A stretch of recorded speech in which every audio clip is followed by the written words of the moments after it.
And you have 3 interludes in here, which is interesting. And one is on forgiveness. Yeah. Or trying to, like you said, maybe look at something that happened in the past and maybe not react to it and understand and forgive it. Also, you mentioned technology in there, which is kind of fascinating. And then I think the Marxist piece there. Yeah. I'd love to talk on each one of the 4 issues, but maybe the technology is something that links a lot of it together, and maybe it's something worth talking about. Yeah. I watched a very interesting discussion with Jack Dorsey and Joe Rogan. You were on Joe's show.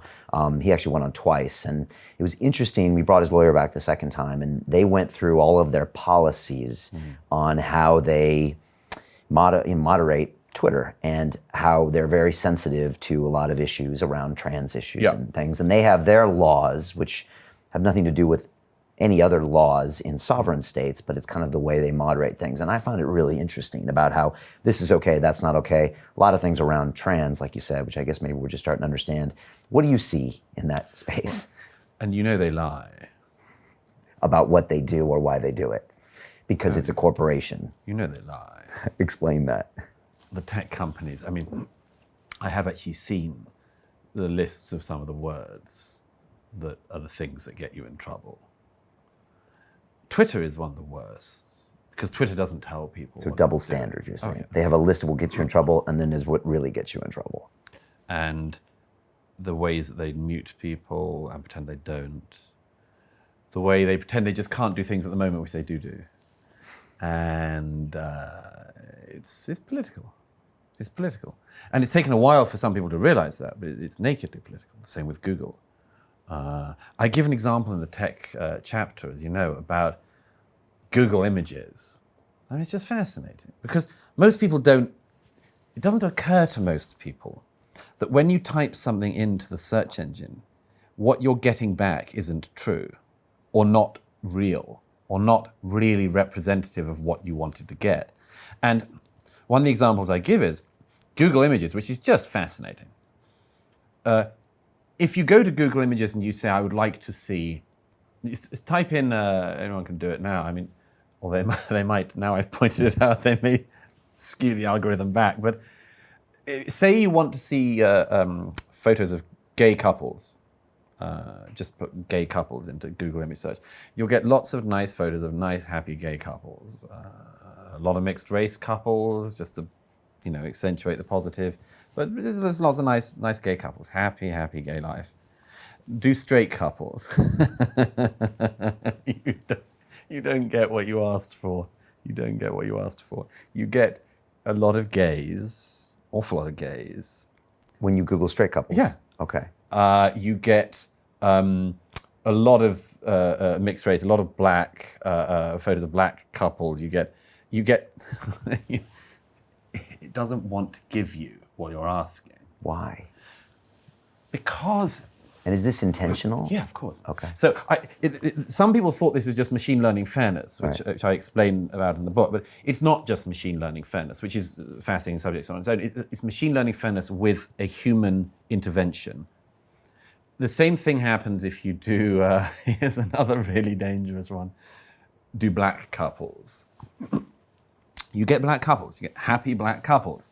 And just picture after picture. Do white couples, you get black couples.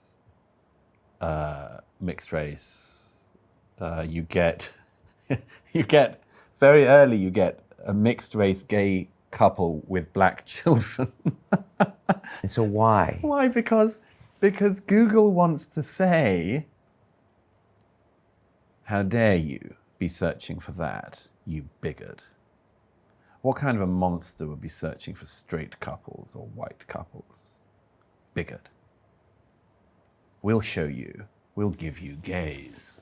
We'll give you black gays. We'll force feed you things you didn't want, you didn't ask for, because only a bigot would be searching for that. And now, it's fascinating, but the most interesting thing is that most people don't know it's going on. As I say, I mean, it's not like, there are all these stats on the number of school-aged children that think that when you Google a question, that things come up in order of truth. There are all these studies of that, and you have to. One of the things, of course, with people growing up, children growing up in the internet age, is to make sure they're educated to not think that sort of thing. And it's very hard for them. It's very hard for everybody. But I know very few adults or children who know that this stuff I've just described is going on. And by the way, I say that what is happening with that in tech is just a sped up version of something that's happening in the rest of the media. I mean, I have a bit of fun in one of the chapters, I think the chapter on gay, about just one day in the life of the New York Times, where the lead business story is 2 pages about a gay Japanese businessman who's come out in his firm. And it's not a problem because Japan doesn't have a particularly homophobic society or anything. Okay. If you're just like a businessman in New York that morning and you open the business section, why do you need to have just the front 2 pages about a gay Japanese businessman who came out and it wasn't a problem? It's not just a definition of not business news, it's not really news. And the same day had the culture section was a story about how 2 male ballet dancers of the New York City Ballet were dancing together in a scene that had previously been for a man and a woman. And, because obviously it's very important to stress that the otherwise wildly heterosexual world of ballet is, has been gayed up a bit. And so why is this happening in the New York Times? Well, because are they responding to what people want? They're doing the same thing. Right. That's their agenda. That's the thing that is happening, and which the tech companies are just doing faster. Okay. There's just it's partly a post-Trump thing. It's partly a post-Brexit thing. We've got a lot of our sense-making mechanisms have broken down, and a lot of our in fact, all of our organs of communication have broken down pretty much.